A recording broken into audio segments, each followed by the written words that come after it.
Much of his work is known, but it's known through his inspiration. And his work deserves to be recognized and read. Steven Spielberg actually, I think, adapted one of his last works for a television show in the 70s. And it was, unironically, about post-apocalyptic America and global warming.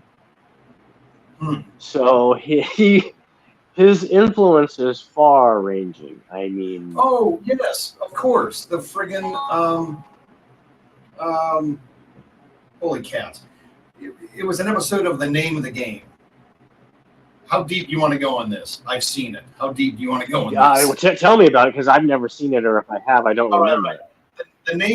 Okay, so The Name of the Game was a show with rotating leads. It was all centered around this magazine. The magazine publisher was Gene Barry, the guy who had been Bat Masterson, the guy who had been Amos Burke on Burke's Law.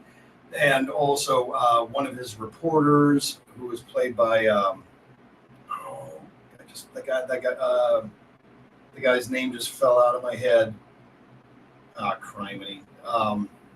Okay. Well, anyway, so it was like him, one of his reporters, and there were 3 leads. Anyway, the show would rotate leads.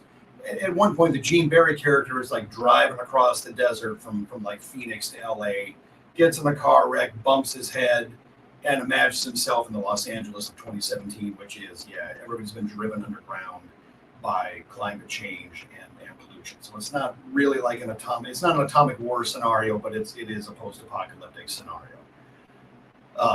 And he's discovered on the surface by like guys. I'm surprised Charlton Heston wasn't in it.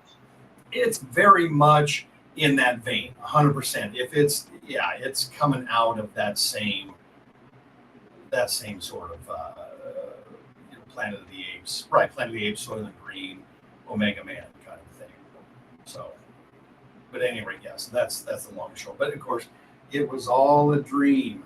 But then when Gene Barry wakes up, his character's gonna do something about this pollution. Too sweet, you hear? He's gonna use his influence.